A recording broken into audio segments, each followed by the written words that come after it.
We're going to see how this goes, but shout out to Dad in the back who's ready to swoop in and take care of this little guy. It is so good to be back and to see old friends and meet new friends. I've been thinking a lot lately about what a difference a year makes, and it was actually the October Slam of last year that I got up in front of the crowd and announced that I was pregnant, which I was not planning to do that night, but Tyson told the story that inspired me to get up and be brave and to share that with the group. And so a lot's happened since then, as you can probably guess. And so it's so good to be back and to be back as part of this community. 11 years ago, my husband and I back there we got married. And just last week we celebrated our 11th wedding anniversary. And thank you. And when we were newlyweds 11 years ago, we were so ready to be parents. We were super proactive in picking out our top 2 boy names and top 2 girl names because we were going to have 2 kids and we wanted to be ready for any combination. And so we had picked out Catherine Ann and Emma Jane as our top girl names. And we had picked out Jackson Prochaska and Samuel as our top 2 boy names.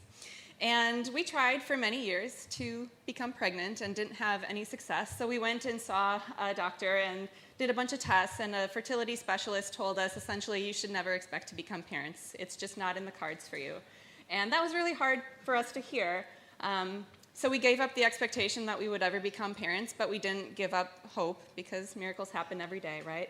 And still years and years went by and still nothing. But then you'll never guess what happened. We got, guess what? It starts with a P. A puppy. We got a puppy, and thinking that we would never have a little baby boy to name, we gave that puppy our first choice name for a little boy and called that puppy Jackson Prochaska Regan. And then we went to Europe last summer to celebrate our 10th wedding anniversary and came home with the most miraculous little surprise, who just turned 5 months old. And since we had given our first choice boy name to our puppy, that left us with our second choice boy name, which was Samuel. And so he shares his middle name with my dad. And Sam we had picked out just because we liked it, for no other reason than that. My husband wanted a good, solid, one-syllable, strong boy's name, and so that's where we got Sam. Claps the person with a 2-syllable name. What? Okay. That's a good name. Okay. Thanks.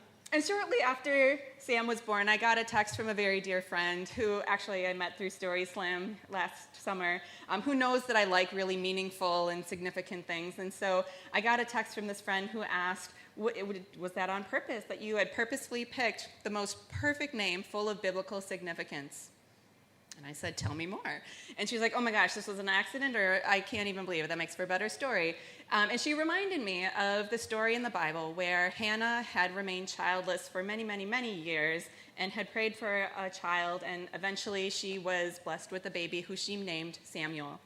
And in 1 Samuel chapter 1, verse 27, for this child I have prayed, she reminded me that that was actually one of my favorite Bible verses. I had incorporated that into a baby shower that I had planned the year before, but I never made this connection between my Samuel and infertility and like holding out for the things that you really want in life.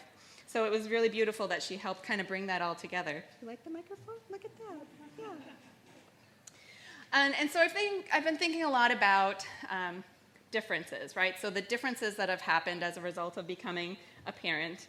And a lot of those are super obvious, and the things that people had warned me about, like the idea of time and how that moves really differently. And I feel like I've become less selfish as a parent. I feel like my body is very different than it was before. And there's also some unanticipated differences as a result of becoming a parent. And pregnancy and parenthood have taught me really to listen to music differently, which was really kind of cool. I wasn't expecting that. But one of the truest things about parenthood that anyone's told me, what came from a comment from my friend Angie, who said that every love song takes on a new meaning once you become a parent. And while I was pregnant, there were a couple of songs in particular that I listened to, and I could only hear them from the perspective of a parent to their child. And I think they were intended, of course, to be, this man singing about the love of his life, but that's just not how I had heard it.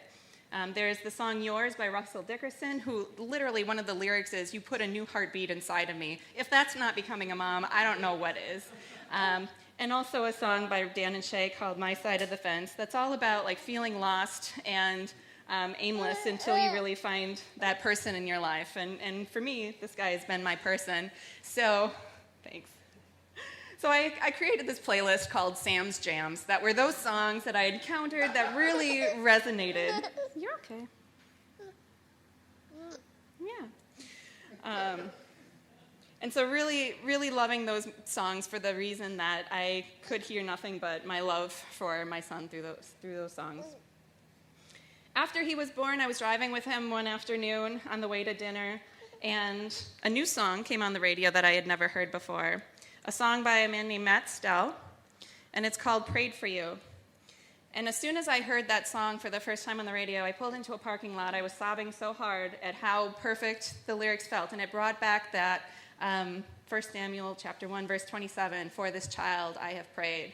And it brought back all of these feelings of being so incredibly lucky for the gift in my life. We're just going to leave that there for a little bit. Yeah, we'll just leave that there. And so I added that to my Sam's Jams playlist, and found out about a month ago that artist was coming to Madison.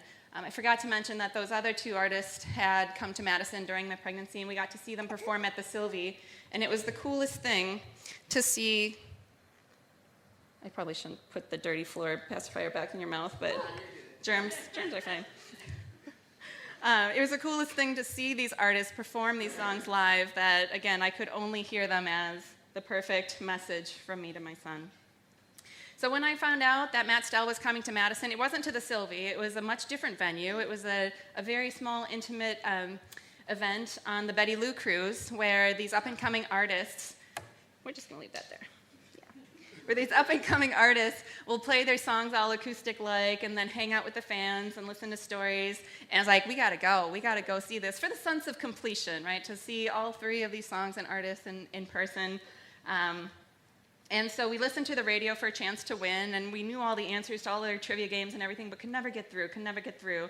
And then eventually I decided, like, this is too important to miss. We got to find a way to get there. So I dug onto the radio station's Facebook page to find a place to buy tickets, and I found a link that said tickets available per purchase coming soon.